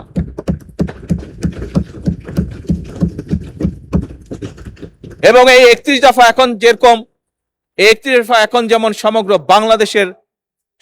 বাংলাদেশের জনগণের 31 দফা, মাননীয় স্পিকার, ঠিক একইভাবে এই পবিত্র জাতীয় সংসদের দক্ষিণ প্লাজায় আমরা নির্বাচনের আগে প্রায় সবগুলো রাজনৈতিক দল, আজ আমার দল একই সাথে বিরোধী রাজনৈতিক দল, আমরা এই জুলাই সনদ স্বাক্ষর করেছিলাম। মাননীয় স্পিকার, আগেও বলেছি, আজও বলছি, পরিষ্কারভাবে ব্যর্থহীন ভাষায় আমি বলতে চাই, আমরা জুলাই সনদ যেটি স্বাক্ষর করেছিলাম, জুলাই সনদের স্বাক্ষরিত প্রতিটি দফা বাস্তবায়নে আমরা জনগণের কাছে দায়বদ্ধ, অঙ্গীকারবদ্ধ। মাননীয় স্পিকার,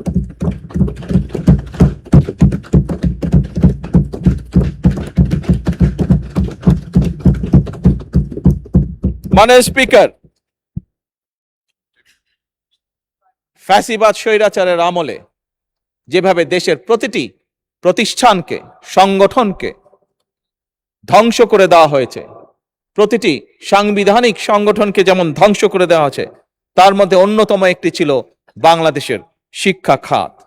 আপনি দেখেছেন মাননীয় স্পিকার, আপনার পরিষ্কার মনে আছে কিভাবে সেই সময় নকলকে উৎসাহিত করা হয়েছিল, কিভাবে সেই সময় অটো প্রমোশন দিয়ে আমাদের ছাত্রছাত্রীদের ভবিষ্যৎকে ধ্বংস করে দেওয়া হয়েছিল। মাননীয় স্পিকার, অত্যন্ত দুঃখের সাথে বলতে হয়, অন্তর্বর্তীকালীন সরকারের সময়ও আমরা এ ব্যাপারে কোনো পদক্ষেপ গ্রহণ করতে দেখিনি। মাননীয় স্পিকার, আমাদের শিক্ষা খাতের অনেকগুলো সমস্যা রয়েছে যা ফ্যাসিবাদ স্বৈরাচারের সময় শুরু হয়েছিল এবং পরিকল্পিতভাবেই তা করা হয়েছিল বলে একজন রাজনৈতিক কর্মী হিসাবে আমি দৃঢ়ভাবে বিশ্বাস করি। মাননীয় স্পিকার, এই সমস্যাগুলোকে অ্যাড্রেস করার জন্য যেমন প্রাথমিক সহ সকল পর্যায়ে শিক্ষকদের প্রশিক্ষণ, সঠিকভাবে ভালো প্রশিক্ষণ দেওয়ার জন্য, একইভাবে বিভিন্ন বিতর্কিত বিষয়গুলো সিলেবাসগুলো থেকে ধীরে ধীরে সরিয়ে আনা, একইভাবে শিক্ষার বিভিন্ন উপকরণ নিশ্চিত করা, এই সকল বিষয়গুলোকে আমরা প্রাধান্য দিতে চাই মাননীয় স্পিকার। এবং এই কারণেই আপনি দেখেছেন মাননীয় স্পিকার, এবার বাজেটে বর্তমান সরকার শিক্ষা খাতে সবচেয়ে বেশি বরাদ্দ রেখেছে। এবং মাননীয় স্পিকার, আমরা দেখেছি পৃথিবীতে যে কটি দেশ উন্নতি করেছে প্রত্যেকেই তারা শিক্ষা খাতে সকল সময় বরাদ্দ বেশি রেখেছে। মাননীয় স্পিকার, ইজিপ্ট, সেখানে একটি বিশ্ববিদ্যালয়ে লেখা আছে, যদি কোনো জাতিকে ধ্বংস করতে হয় তাহলে তার শিক্ষা ব্যবস্থাকে ধ্বংস করে দাও। মাননীয় স্পিকার, আমার কেন জানি মনে হয় এই বাক্যটিকে ফ্যাসিবাদ স্বৈরাচার মনে প্রাণে গ্রহণ করেছিল কাউকে খুশি করার জন্য। মাননীয় স্পিকার, কোন একটি বিশেষ গোষ্ঠী, কোন একটি বিশেষ দেশকে খুশি করার জন্য তারা এই নীতিটি গ্রহণ করেছিল। মাননীয় স্পিকার, বর্তমান সরকার সম্পূর্ণভাবে এটির বিরোধী এবং দেশের ভবিষ্যৎ প্রজন্মকে সঠিকভাবে শিক্ষা দেওয়ার জন্য, দেশের ভবিষ্যৎ প্রজন্মকে ভালো শিক্ষার নিশ্চয়তা দেওয়ার জন্য, দেশের ভবিষ্যৎ প্রজন্মকে যারা গড়ে তুলবেন সেই সকল শিক্ষকদেরকে সুন্দরভাবে সঠিক ভালো ট্রেনিং দেওয়ার জন্য সকল উদ্যোগ বর্তমান সরকার গ্রহণ করেছে। মাননীয় স্পিকার, এই কার্যক্রম যাতে আমরা সঠিকভাবে চালিয়ে যেতে পারি সেজন্য মাননীয় স্পিকার আমরা যে পরিকল্পনা গ্রহণ করছি, আগামী 5 বছরে ইনশাল্লাহ বাজেটের শতকরা 5% আমরা শিক্ষা খাতে পর্যায়ক্রমিকভাবে বরাদ্দ করব, জিডিপির 5%। মাননীয় স্পিকার,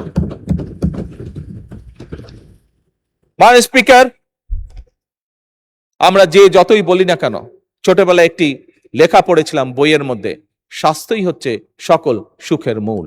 যদি স্বাস্থ্য কারো নষ্ট হয়ে যায়, তাকে যা কিছুই দেওয়া হোক না কেন, কোনো কিছু ভালো খাবার দেওয়া হোক, ভালো পোশাক দেওয়া হোক, ভালো জায়গায় ঘুরতে নিয়ে যাওয়া হোক, কোনো কিছুই সে উপভোগ করতে পারবে না। মাননীয় স্পিকার, আমরা অতীতের শিক্ষা ব্যবস্থার যে করুণ চিত্র সংক্ষেপে আপনার সামনে তুলে ধরেছিলাম। মাননীয় স্পিকার, একইভাবে স্বৈরাচার ফ্যাসিবাদ স্বৈরাচারের সময় স্বাস্থ্য খাতকেও সম্পূর্ণভাবে ধ্বংস করে দেওয়া হয়েছিল।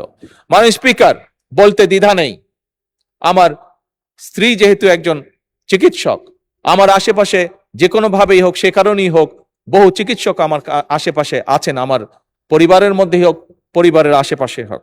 সবার থেকে যে ধারণাটা আমি পেয়েছি মাননীয় স্পিকার, বলতে দ্বিধা নেই যে স্বৈরাচার ফ্যাসিবাদী স্বৈরাচার সরকার বাংলাদেশের চিকিৎসা ব্যবস্থাকে অন্য কারো হাতে মনে হয় তুলে দিয়েছিল। একটি বিশেষ দেশকে সুবিধার জন্য ধ্বংস করে দেওয়া হয়েছিল আমাদের চিকিৎসা ব্যবস্থা। মাননীয় স্পিকার, মাননীয় বিরোধী দলীয় নেতা বাজেট উপস্থাপনের দিন ওনার বক্তব্যে উনি বলেছেন যে সম্পূর্ণ চিকিৎসা ব্যবস্থা অসুস্থ।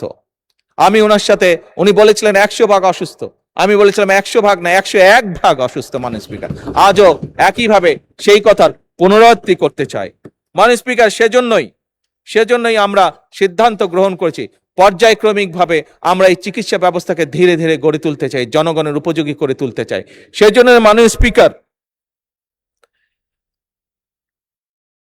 এই চিকিৎসা খাতকে গড়ে তোলার পাশাপাশি জনগণ যাতে সুবিধা পায়, সেজন্যই মাননীয় স্পিকার আমরা এই বছর বাজেটের 1.2% বরাদ্দ রেখেছি চিকিৎসা খাতের জন্য এবং পর্যায়ক্রমিকভাবে আগামী 5 বছর এটিকে আমরা 5% উন্নীত করতে চাই। মাননীয় স্পিকার, জিডিপির। মাননীয় স্পিকার, বর্তমান যুগে, বর্তমান বিশ্বে, ইউরোপে তারা একটি নীতি গ্রহণ করেছে, prevention is better then cure. অর্থাৎ একজন মানুষ অসুস্থ হবার আগেই যদি তাকে আমরা সচেতন করার মাধ্যমে অসুস্থ হওয়া থেকে দূরে রাখতে পারি, তাহলে সেই মানুষটি যেমন উপকৃত হবে, সেই মানুষটি যেমন সুস্থ থাকবে, একইভাবে মাননীয় স্পিকার রাষ্ট্র বা জনগণের অর্থ কম খরচ হবে এবং একইভাবে মাননীয় স্পিকার তার ফলে যেটি হবে, যে মানুষটি শেষ পর্যন্ত অসুস্থ হবে, সে যখন হাসপাতালে যাবে সে কিছুটা হলেও বেটার চিকিৎসা, বেটার সুবিধা পাবে। এবং সে কারণে মাননীয় স্পিকার জনগণকে আরো সচেতন করার জন্য, স্বাস্থ্যর বিষয়ে আরো সচেতন করার জন্য আমরা নির্বাচনের আগে বলেছিলাম আমরা সারা বাংলাদেশে 1 লক্ষ হেলথ কেয়ারার অ্যাপয়েন্ট করতে চাই। মাননীয় স্পিকার, আপনি জানলে খুশি হবেন এবং আপনার মাধ্যমে এই সংসদে আমি জানাতে চাই যে আমরা এই 1 লক্ষ হেলথ কেয়ার অ্যাপয়েন্ট করার কাজ শুরু করেছি। মাননীয় স্পিকার, অতি শীঘ্র এটি ঘোষণা করা হবে। মাননীয় স্পিকার, আপনি জানলে খুশি হবেন এবং এই সংসদের মাধ্যমে আমি সকলকে, আপনার মাধ্যমে এই সংসদের সকলকে জানাতে চাই যে বাংলাদেশে আরেকটি শ্রেণীর মানুষ আছে যাদের চিকিৎসা পেতে খুবই কষ্ট হয়, বিশেষ করে গ্রামে গঞ্জে যে মানুষগুলো থাকে। কারা তারা? তারা হচ্ছে আমাদের সন্তানেরা, আমাদের শিশুরা। তাদের চিকিৎসা ব্যবস্থা সেভাবে নেই বললেই চলে, একদম শূন্যের কোঠায়। মাননীয় স্পিকার, বর্তমান সরকার দ্রুততার সাথে 5টি বিভাগে 5টি সম্পূর্ণভাবে 200 বেডের 5টি শিশু হাসপাতাল চালু করার উদ্যোগ গ্রহণ করেছে, যেটি ইনশাল্লাহ আমরা প্রত্যাশা করছি মাননীয় স্পিকার আগামী সেপ্টেম্বর মাসে এই টোটাল 1000 বেডের হাসপাতালগুলো তো চালু হবে শিশুদের জন্য শুধুমাত্র। মাননীয় স্পিকার, গত কয়েক মাসে আমি বাংলাদেশের অনেকগুলো এলাকা ঘুরেছি, বহু মানুষের সাথে আমার কথা হয়েছে। মাননীয় স্পিকার, ফ্যাসিবাদের আমলে, স্বৈরাচারের আমলে শুধু উন্নয়নের কথা শুনতাম, কিন্তু যখন মাননীয় স্পিকার আমি দেশের বিভিন্ন অঞ্চলে গিয়েছি, বহু মানুষের সাথে, সাধারণ মানুষের সাথে কথা বলেছি, যখন তাদের এলাকা সম্পর্কে জেনেছি, তখন মাননীয় স্পিকার সেই ফ্যাসিবাদের উন্নয়নের সেই গল্প এবং বাস্তবতার মধ্যে কোনোই মিল পাইনি মাননীয় স্পিকার। এবং মাননীয় স্পিকার, মাননীয় বিরোধী দলের নেতা তার নিজের জেলা যেহেতু সিলেট, বিগত বাজেট উপস্থাপনের দিন উনি ঢাকা সিলেট হাইওয়ের কথা বলেছিলেন, এবং সেই সাথে তখন স্পিকার সাহেব সেদিন উপস্থিত ছিলেন, সেই সাথে আমাকেও একটু সংযুক্ত করেছেন সিলেটের সাথে, স্পিকার সাহেবকেও সংযুক্ত করেছিলেন আত্মীয়তার সূত্রে সিলেটের সাথে। মাননীয় স্পিকার, আপনি জানলে খুশি হবেন মাননীয় স্পিকার, এবং আপনার মাধ্যমে আমি বলতে চাই যে এই সকল কাজগুলো পর্যায়ক্রমিকভাবে আমরা শুরু করেছি, ইনশাল্লাহ ধীরে ধীরে আমরা জনগণকে এর সুফল পৌঁছে দিতে পারবো। মাননীয় স্পিকার,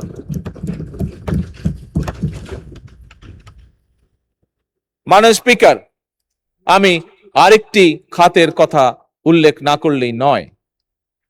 বিগত স্বৈরাচারের সময় আমরা দেখেছি অনেকগুলো খাতের মধ্যে একটি খাতকে স্বৈরাচার এবং তার আশেপাশের ক্লোজ যারা লোকজন ছিল তারা বেছে নিয়েছিল নিজেদের পকেট ভারী করার জন্য। মাননীয় স্পিকার, কোন সেই খাতটি?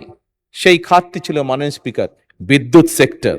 ফ্যাসিবাদের সময় 1.5 দশকে বিদ্যুৎ খাত থেকে হরিলুট হয়েছে কমপক্ষে মাননীয় স্পিকার 3 লক্ষ কোটি টাকা।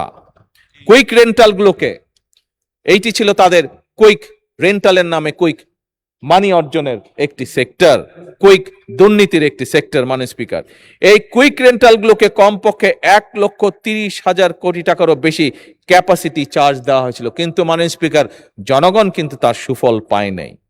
মাননীয় স্পিকার, জ্বালানি খাত ফ্যাসিবাদের শাসন আমলে সম্পূর্ণভাবে আমদানি নির্ভর করে ফেলা হয়েছিল এই জ্বালানি খাতকে, এবং শুধু তাই নয় মাননীয় স্পিকার, সবচেয়ে বেশি যে গুরুত্বপূর্ণ বিষয়টি সম্পূর্ণভাবে উপেক্ষা করা হয়েছিল সেটি হচ্ছে মাননীয় স্পিকার, স্বাভাবিকভাবে জ্বালানি এটি আমাদেরকে ইম্পোর্ট করে আনতে হয় বিদেশ থেকে। আমরা এখানে আমাদের কোনো তেলের খনি নেই, ডিজেল বলেন, পেট্রোল বলেন, যেটি আমাদেরকে সম্পূর্ণভাবে বিদেশ থেকে ইম্পোর্ট করতে হয়। কিন্তু ইম্পোর্ট করে আনতে হলেও মাননীয় স্পিকার যেই মজুদটি রাখা উচিত আপৎকালীন সময়ের জন্য, সেই মজুদের উপরে কোনো রকমই নজর দেওয়া হয়নি, ফলে আগে মাত্র 30 দিনেরও কম মজুদ আমাদের হাতে থাকতো। বিগত 3 মাস কাজ করার ফলে, বিশেষ করে যখন এই সমস্যা তৈরি হলো মধ্যপ্রাচ্যের, আমরা কাজ শুরু করেছি এবং পর্যায়ক্রমিকভাবে মাননীয় স্পিকার আমরা এই মজুদটাকে এখন 45 দিনের উপরে নিয়ে গেছি, এবং ইনশাল্লাহ এটিকে আমরা 90 দিন পর্যন্ত নিয়ে যাওয়ার পরিকল্পনা গ্রহণ করছি। মাননীয় স্পিকার, মাননীয় স্পিকার, আপনি জানলে আশ্চর্য হবেন মাননীয় স্পিকার, বিগত স্বৈরাচারের সময় 17 বছর ধরে বাংলাদেশের যে বাপেক্স আছে, আমাদের যে গ্যাস কূপ খননের যে সংস্থাটি আছে, তাদেরকে কোনোভাবেই কোনো রকম ভাবে সুযোগ দেওয়া হয়নি কাজ করার জন্য। মাননীয় স্পিকার, সম্পূর্ণভাবে বিদেশিদের হাতে এটি ছেড়ে দেওয়া হয়েছিল। মাননীয় স্পিকার, বর্তমান সরকার বাপেক্সকে সক্রিয় করে আবার গড়ে তুলছে, তাদের জন্য রিগ আমদানি করা হচ্ছে এবং তারা নিজেরা গ্যাস কূপ খনন করবে। মাননীয় স্পিকার, তারা নিজেরা গ্যাস কূপ খনন করার মাধ্যমে নতুন গ্যাস কূপ খনন করবে, পুরনগুলোতেও তারা গ্যাসের অনুসন্ধান করবে। মাননীয় স্পিকার, মাননীয় স্পিকার,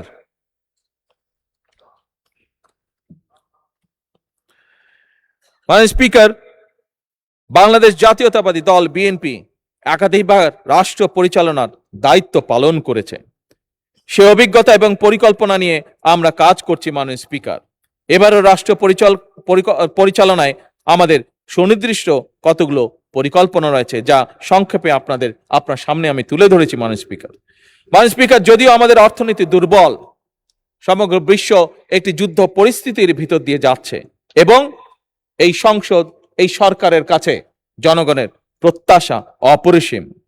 মাননীয় স্পিকার, এমন পরিস্থিতিতেও আমরা ঘুরে দাঁড়াতে শুরু করেছি।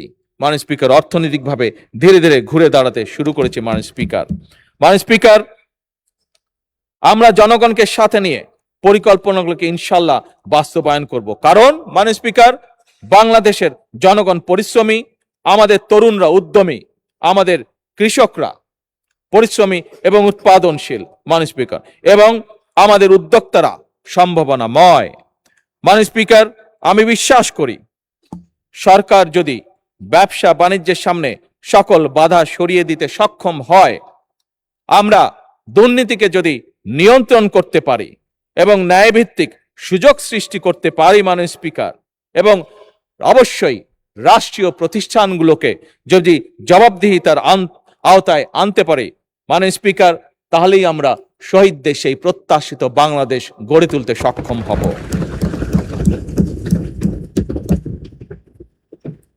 মাননীয় স্পিকার, একটু আগেই বলেছি সারা দেশ ঘুরে আমি মানুষের সাথে কথা বলেছি, দেশ ঘুরেছি, বিভিন্ন জায়গায় গিয়েছি। ঘুরে আসার পরে মাননীয় স্পিকার, মানুষের মধ্যে আমি যে উৎসাহ, যে উদ্দীপনা, যে আগুন দেখেছি, যে উদ্যম দেখেছি মাননীয় স্পিকার, একজন নাগরিক হিসেবে মাননীয় স্পিকার আমি কনফিডেন্ট, এবং সেই কনফিডেন্ট বলেই আজকে আমার সেই বিষয়টি আমি এই সংসদের সাথে শেয়ার করলাম মাননীয় স্পিকার। মাননীয় স্পিকার,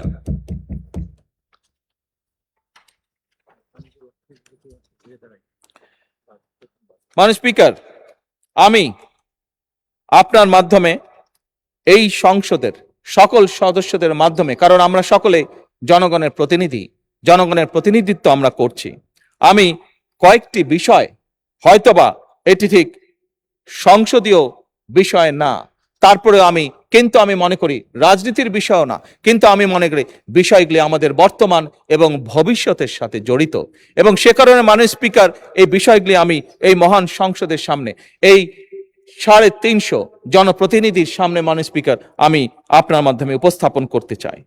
মাননীয় স্পিকার, দুর্নীতি, দুঃশাসন, স্বৈরাচার, ফ্যাসিবাদের কবলে পড়ে শুধু রাজনীতি, অর্থনীতি নয়, বরং আমাদের ধর্মীয়, খুব সম্ভবত মাননীয় বিরোধী দলীয় নেতা ওনার বক্তব্যে বিষয়টি উপস্থাপন করেছেন, ওনার সাথে একসাথে আমিও উপস্থাপন করতে চাই। আমাদের ধর্মীয়, সামাজিক, সংস্কৃতি এবং পারিবারিক মূল্যবোধের মনে হয় অবক্ষয় ঘটেছে কিছু মাননীয় স্পিকার। আমাদের এই মূল্যবোধকে ফিরিয়ে আনতে হবে, যে কোনো ভাবেই হোক না কেন।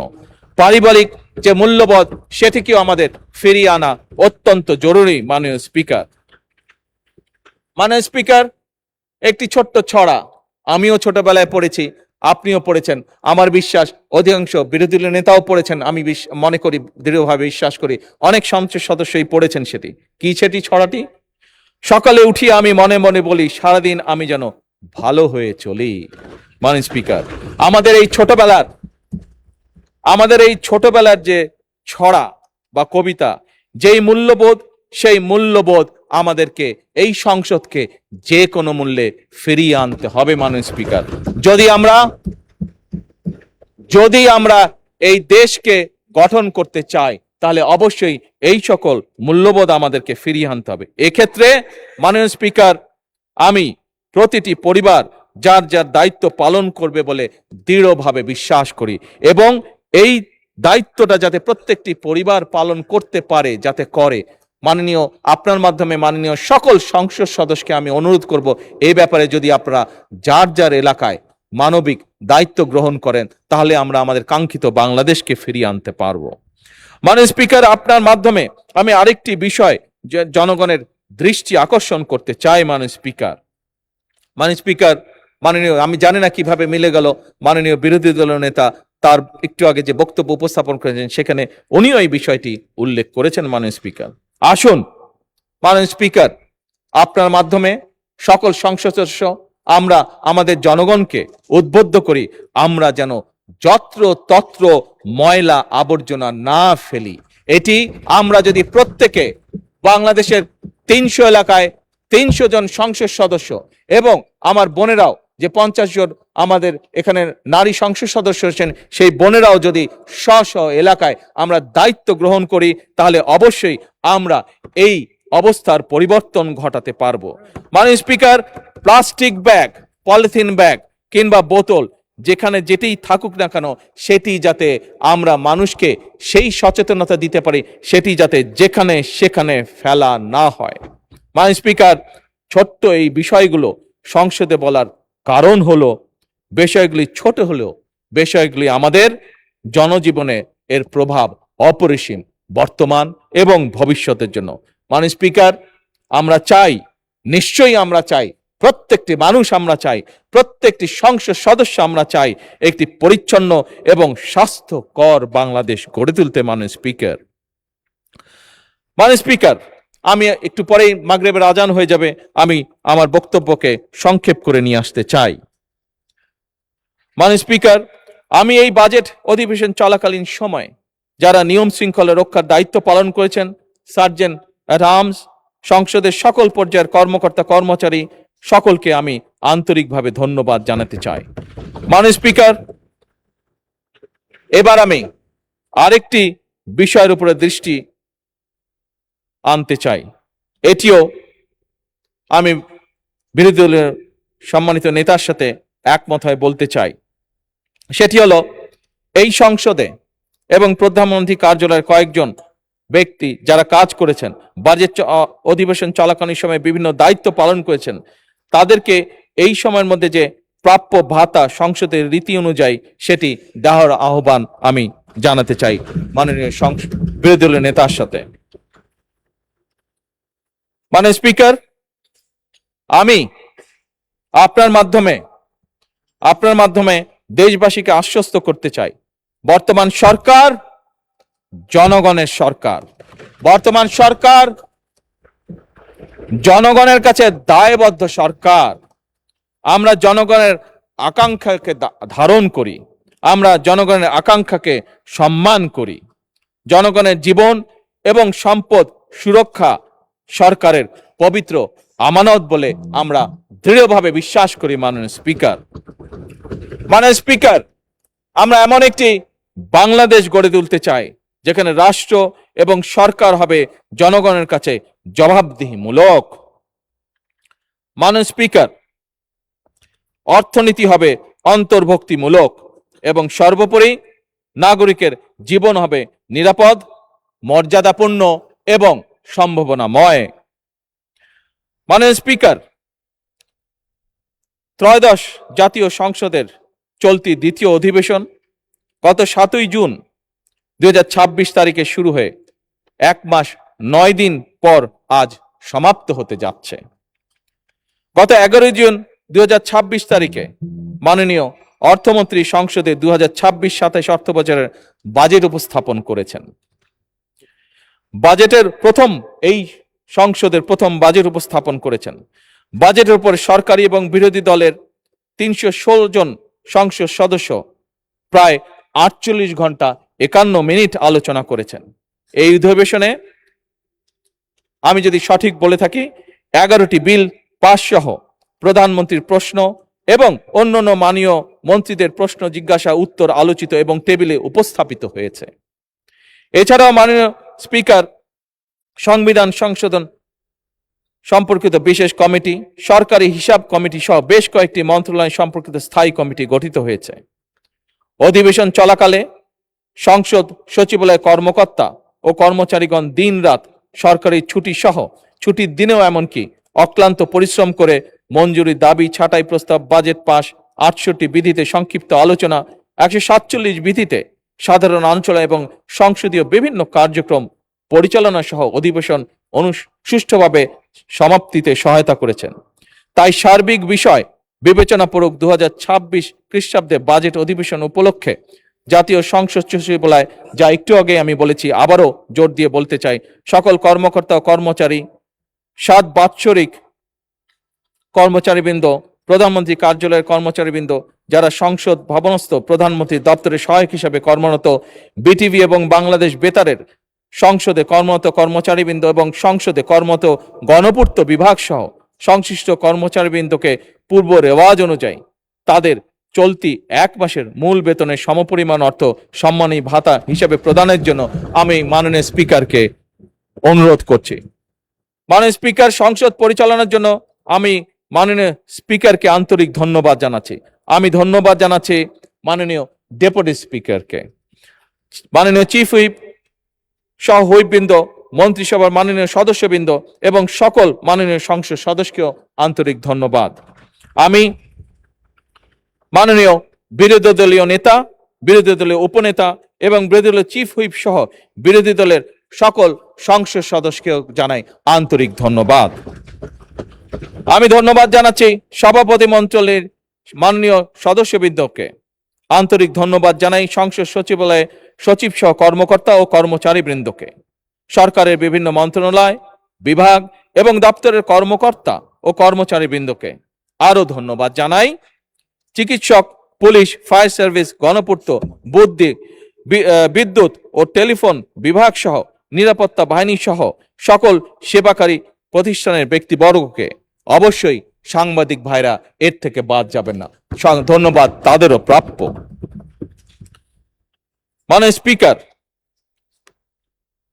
শেষ করার আগে একটি কথা বলতে চাই। অবশ্যই এটি সংসদ এবং সংসদের রীতি অনুযায়ী সারা বিশ্বে যেটি প্র্যাকটিস, সেই অনুযায়ী অবশ্যই আমাদের মধ্যে মতভিন্নতা থাকবে, তবে অবশ্যই শত্রুতা নয়। মাননীয় স্পিকার, প্রতিহিংসা প্রতিশোধের পরিবর্তে থাকবে ন্যায়পরায়ণতা, যা মাননীয় বিরোধী দলের নেতা জোর দিয়েছেন, আমিও একই সাথে তার উপরে জোর দিতে চাইছি। মাননীয় স্পিকার, এই বাংলাদেশ আর যাতে কখনো কোনোভাবেই ফ্যাসিবাদ স্বৈরাচার মাথা চাড়া দিয়ে উঠতে না পারে, আর যাতে আমাদের এই প্রিয় মাতৃভূমি তাবেদারি রাষ্ট্রে পরিণত হতে না পারে। মাননীয় স্পিকার, এই প্রশ্নে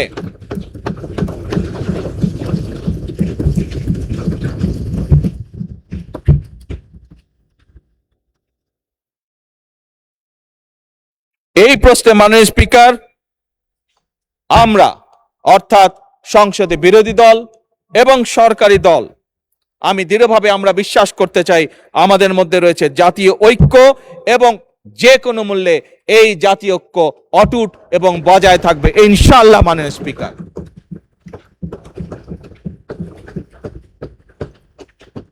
মাননীয় স্পিকার, আপনাকে আন্তরিক ধন্যবাদ আমাকে আমার বক্তব্য উপস্থাপন করতে দেওয়ার জন্য। আল্লাহ হাফেজ। বাংলাদেশ জিন্দাবাদ। ধন্যবাদ মাননীয় প্রধানমন্ত্রী আপনাকেও। মাননীয় সদস্যবৃন্দ, ত্রয়োদশ জাতীয় সংসদের দ্বিতীয় অধিবেশন সফলভাবে সম্পন্ন হওয়ায় মাননীয় বিরোধী দলের নেতার প্রস্তাব এবং মাননীয় সংসদ নেতা ও প্রধানমন্ত্রীর সদয় সম্মতির প্রেক্ষিতে সংসদীয় রেওয়াজ অনুযায়ী জাতীয় সংসদ সচিবালয় এবং সংশ্লিষ্ট দপ্তরসমূহের কর্মকর্তা কর্মচারীদের সম্মানী ভাতা প্রদানের বিষয়টি আমি সাদরে গ্রহণ করছি।